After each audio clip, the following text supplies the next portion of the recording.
This week, we cover the amazing bounce back of the U.S. equity market in the face of all the Iranian headlines. Just incredible. And we have the sources for that reversal in U.S. equity. NASDAQ's now up 7% so far this year. Alex, what else are we going to cover? Market impacts from this week's Epic Fury developments. Who's in charge of Iran? Portfolio strategies, and the big earnings season going on right now. The dangerous blockade of Iran. Stay tuned.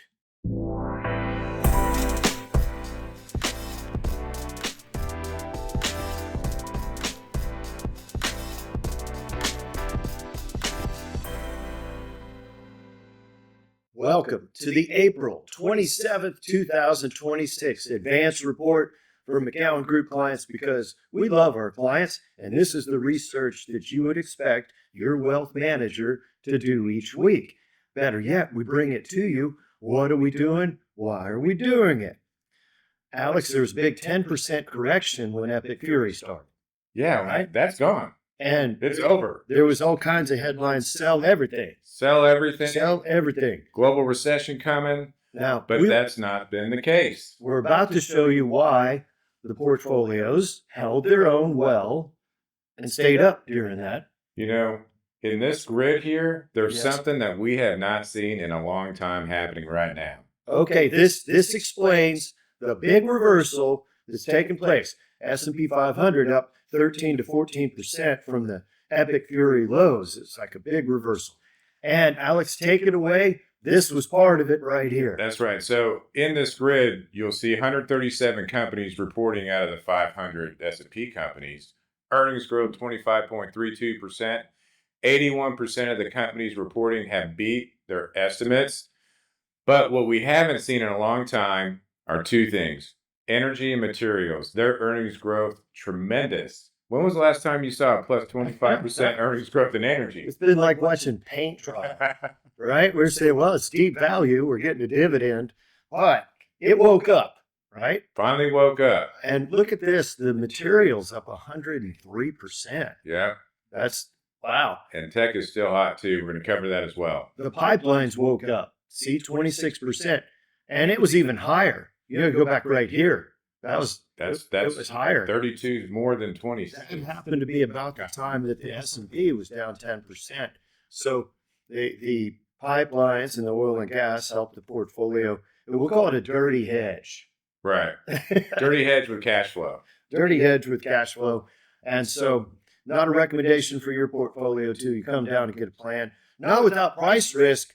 This stuff was down by 2/3 in the pandemic. Oh, I remember that. We were scooping it up. I did buy some. Scoop it up. I did buy some. It helped in 2022. Now, chips. The AI trade is alive and well. Well, in the chips, and this was deep value when we added it. I remember this down in $100, $110 range, and we were lamenting, like, why is it staying there? I was saying, I feel stupid.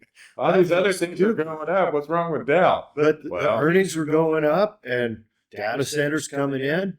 They like to buy Dell stuff. The AI trade is alive and well. 70% so far this year. And a lot of things woke up this week. Well, what's next? Texas Instruments, they're a wokey too. They're up 64%. 2 years in the desert. Whoa, look at this spike. All the other chip stocks were going up, and everybody's like, well, what happened to Texas Instruments? Well, they had a big CapEx spend in Sherman, right? Yeah, and it was a distraction too. Yeah. Well, now there's a rush for all things chips. Yeah, because Texas Instruments is the main beneficiary. The CEO was, instead of, calling clients, he was running up to Sherman Denison to spackle stuff. Right? Like, let's get the thing done. And so that's it was a little distraction, but yeah, I was doing the market report Thursday, and pre-market 19% all-time new high for Texas Instruments. This gets me to the congratulations, TI guys. And if you got a big stock position, you should call us, because we can show you how to get paid for agreeing to sell some at 300, maybe higher. You can write covered calls. Be sure to read your options disclosure booklet. But that's why you want McGowan Group Wealth Management on your side. When you have a big legacy stock position, you don't want to round trip it, or like we have a lot of Nortel people and they're still retired. That's Because what we you want to do. harvested the tree and the fruit. You want to take some off at every major market rally.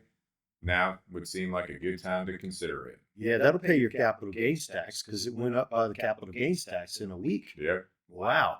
Anyway, yeah, that covered calls paying $20 at 300. That's like selling at 320 sometime in the next 6 months, or you keep the 20. Yep. I keep the $20. Do it again. That's some income. All right. Well, this is the oil and gas index. You could see us a lot higher. It did go higher. If you were really good at your job, you would have sold it all here and bought it back here. We're working on that. That's right. What's interesting is when we talk about market impacts from Epic Fury in the developments, this thing looks like to me that it's going to take a lot longer than most people think. What, Epic Fury? Epic Fury. Okay, so we got two guys in charge. There's Zahidi. He is the head of the IRGC. Mm-hmm. He is sanctioned, responsible for a terror attack in Argentina, according to the reports. So he is a hardline, violent extremist. He's a bad actor in this story. Yeah, he's like a Soleimani. Yeah, because they kind of took over for him for the Iranian mischief. And then you have Arakchi. Who's trying to... He's the negotiator this week. But you don't know who's in charge. And the IRGC is dictating the terms. And they're crazy. Right? They're suicidal jihadists. So this is a tough negotiation. Meantime, you've got shortages that are not going to get fixed over the next year. Yeah. It's going to take a while to catch up. There was a great report this week that said, on the subject of the oil and gas index, it was saying the Iranians, now they're unable to export, right? Because Iran said, we're going to blockade the strait. And Trump said, well, I'm just going to blockade you. Yeah. And so now everybody's blockading each other. But they have to shut in their oil production, their old equipment, and you can't just restart it. It's a process. 70% of their GDP flows through the Strait of Hormuz. Wow. And if you don't have anything flowing through there, it's going to have bad impacts. Well, for the people, the Persian uprising would be the best outcome. Right. But anyway, who's in charge? So that's one of the strategies. This was deep value, like Dell was. And that's what we're looking for in the portfolios. Income, deep value, good fixed income strategy to build out the models. So you can go to networthradio.com, contact us there. Your time for a Zoom. Let's see what's next. Whoa, this was the reversal in the NASDAQ, right? Yeah. So NASDAQ goes from 620, this is NASDAQ 100, QQQ, mostly tech, goes from 620 all the way to 555, right? Boom. Earnings start to come out. And Mythos, that was Anthropic. They called up a bunch of corporations, said, hey, Mythos found all of your hacker vulnerabilities. 0 day, they call them. Yeah, and that set off a new enthusiasm for data centers because really, when you look at things like Oracle, which has just, gotten pounded, right? But this was people saying, oh, there's not enough money to fund all the data centers and they're spending too much money. Capital expenditure it's not any fun anymore. But whoa, this is another wave, like the 1990s, the PC revolution, the cell phones, big old fat cell phones. Yeah, the internet. Thank you, Al Gore. It lasted a long time. Yeah, because the internet, productivity, networking, and with AI productivity, I'll tell you one of the ways we're using it in wealth management, right, is from the research effort. It used to be that we'd go, hey, Andrew Orton, Director of Research, can you go find a research report? Right. Now, you just go to AI and say, write an institutional quality research report on this subject or this company, cite your sources, and it comes out in 5 minutes and you PDF it, you put it in a research folder. Presentations have gone way up. So you should come see us, and we'll be happy to show you the sample size portfolio that matches what would be relevant for you, to show you how to get big dividends and interest along with the capital gains potential. Thank you for tuning in. We'll be back next week. Thank you for tuning in today to Net Worth Media. We also have Apple Podcast. Simply type in Net Worth Radio and boom, it'll hit your phone right then. If you also go to networthradio.com on a browser, you're going to be able to meet the team. You can see our performance track record, the model portfolios that go with today's broadcast. Also at networthradio.com, the longer play podcast is available there as well. We're grateful that you've tuned in. Remember, when we talk about a security, it doesn't make it a recommendation for your portfolio until we actually complete a written plan for you by Zoom or in office or simply a conference call. So reach us at networthradio.com if you want to get that arranged. Market fluctuations and how to handle them.